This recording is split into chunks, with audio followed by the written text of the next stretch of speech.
Bila kita nampak raut wajah orang yang tenang cerah, maka ketenangan bukan pada wajahnya. Bila nampak orang melangkahkan kaki dengan tenang penuh wibawa, maka ketenangan bukan pada kakinya. Bila tampak ayunan tangannya tak tergesa-gesa, maka bahagia bukan pada tangannya. Di mana letak bahagia itu? Ala fil jasadi mudghah. Ketahuilah dalam jasad ada segumpal, ada sekepal, ada sesuap. Idza salahat salahal jasadu kulluh. Kalau yang segumpal itu baik, maka yang lain ikut menjadi baik. Wa idza fasadat fasadal jasadu kulluh. Kalau yang segumpal itu rusak, maka dia pun ikut menjadi rusak. Yang segumpal itulah yang mengendalikan mata, telinga, tangan, kaki. Yang segumpal itulah tempat rindu, benci, marah, ridha, ikhlas, fasik, hasad, kufur. Di sanalah bersemayam rindu dan benci. Maka jangan terlampau benci. Habib habibaka haunamma. Kalau kau sayang, sayanglah secukupnya sahaja. Karena boleh jadi hari ini kau sayang, besok berubah menjadi kebencian. Kalau kau benci, bencilah secukupnya sahaja. Boleh jadi esok pagi dia menjadi orang yang tersayang. Berapa banyak puan-puan berkata, siapa itu? Itulah orang yang dulu paling aku benci. Tapi hari ini masih ada juga benci, tapi tak banyak. Oleh sebab itu maka dijaga dia. Yauma la yanfa'u malun. Hari itu tak ada guna harta, wala banun, tak ada guna anak, illa man atallah, kecuali orang yang datang menghadap Allah biqalbin salim, dengan hati yang salim. Qaf lam ba, qallaba, berbolak-balik. Qallaba, tidak selamanya bahagia. Kadang pagi hati tenang, petang datang dia pun susah. Kadang pagi hati lapang, petang tiba dia pun gundah. Maka apa yang dapat menolong? Ala bizikrillah, ketahuilah dengan banyak menyebut mengingat Allah, tatma'innul qulub, maka hati akan menjadi lapang.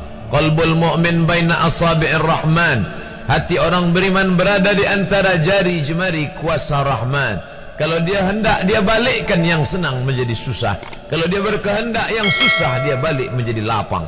Berapa banyak orang yang tampaknya mungkin kita kata dia susah, tapi dia masih boleh tersenyum. Sebaliknya orang yang menurut pandangan zahir kita cukup segala, makan, pakai, tapi tampaknya kesenangan tak pernah singgah. Apa sebab? Kerana hati milik Allah. Dia ada dalam diri kita, tapi dia bukan punya kita. Lillahi ma fis samawati wa ma fil ard. Apa di langit, apa di bumi, milik Allah. Balikkan kepada Allah. Dari Allah balik kepada Allah. Senang mengucapkannya, payah mengamalkannya, lebih sulit memasukkannya ke dalam hati. Oleh sebab itu maka apa cara supaya hati menjadi lapang? Yang pertama, iman. Mesti ada iman. Percaya bahawa dia ada walaupun tak tampak oleh mata. Dulu ada seorang filosof, dia berkata bahawa aku percaya dia ada bila boleh tampak oleh mata, disentuh tangan, didengar telinga. Tapi bila tidak dapat ditengok mata, dipandang mata, didengar telinga, disentuh tangan, maka dia tidak ada. Inilah orang-orang yang berfaham wujudiyah. Wujud ada, mikrofon ada, mimbar ada, orang ada, kerana aku boleh menatap dengan mata, mendengar suara dengan telinga, bersapa tangan dengan alat yang diciptakan Allah Subhanahu wa ta'ala. Tapi kita mengenal dia bukan kerana rupa. Bahkan bila kita pejam mata nampak berbagai macam rupa, itukah dia? Bukan. Walam yakul lahu kufuwan ahad. Bila kita pandang tengah malam tampak bermacam warna rupa, itukah dia? Ma khatara bibalik fallahu laisa kadzalik. Apa yang terlintas di hatimu, maka dia tidaklah seperti itu. Dia tak dapat dipandang dengan mata. La tudrikuhul absaru, dia tak dapat ditangkap mata. Wa huwa yudrikul absara, dialah yang dapat menatap mata. Jangankan dia, wajah kita pun kita tak boleh melihatnya. Siapa yang boleh melihat wajahnya?